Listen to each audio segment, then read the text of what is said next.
Welcome to Pavis kitchen. இன்னைக்கு பவிஸ் கிச்சனில் butter beans வச்சு ஒரு பொரியல் செய்யலாம். வாங்க பார்க்கலாம் எப்படின்ட்டு. இது ப்ரெஷர் குக் பண்ணி வச்சுருக்கேன். ஒரு விசில் அளவுக்கு எடுத்து வச்சுக்கோங்க, வேக விட்டு. அதை வதக்கிறதுக்கு முன்னாடி 2 கை அளவு தேங்காய் பூ துருவி தான் சேர்க்கணும்.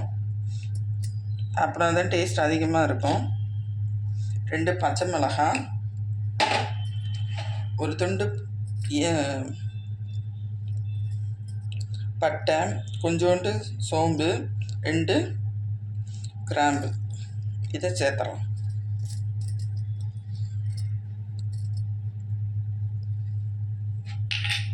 திருப்பி ஒரு 4-5 பூண்டு பருப்பு, எண்ணெய்,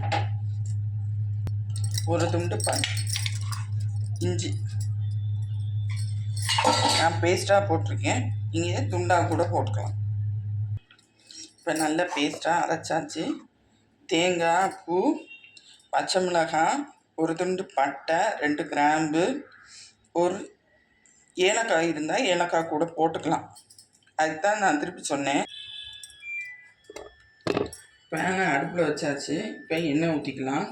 3 ஸ்பூன் எண்ணெய், கொஞ்சோண்டு கடுகு உளுந்தம் பருப்பு. எப்பயும் சொல்கிறது தான், கடுக்கை கட்டிலும் தாளிக்கும் போது உளுந்து கொஞ்சம் கூட, உடச்ச உளுந்து கொஞ்சோண்டு கூட இருந்தால் வாசனையாகவும் டேஸ்ட்டாகவும் இருக்கும். இப்போ கொஞ்சோண்டு கருவேப்பிலை,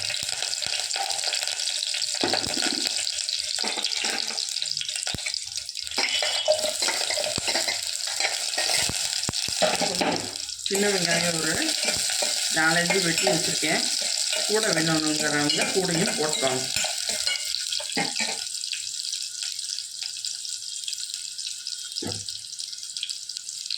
இப்போ வெங்காயம் நல்லா வதங்கிடுச்சு. அவுச்ச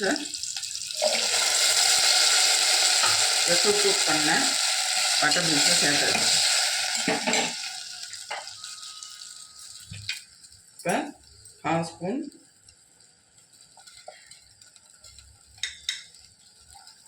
உப்பு, தூள் உப்பு போட்டுங்க. அதுதான் நல்லா டேஸ்ட்டாக இருக்கும். கல் உப்புனா அங்கங்கே நிற்கும்.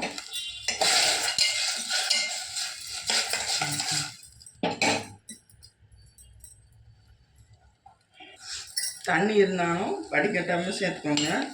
ஏன்னா தண்ணியில் தான் சத்து இருக்கும். வடிகட்டிடாதீங்க. இப்போ அடிச்சதை உளுத்த சேர்த்துறோம்.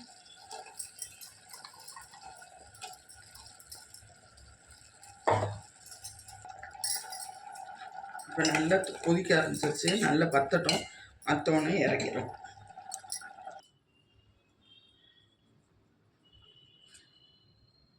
பட்டர் பீன்ஸ் பொரியல் ரெடி. கமெண்ட் பண்ணுங்கள் ஃப்ரெண்ட்ஸ், லைக் பண்ணுங்கள், சப்ஸ்கிரைப் பண்ண மறந்துடாதீங்க. Bye friends.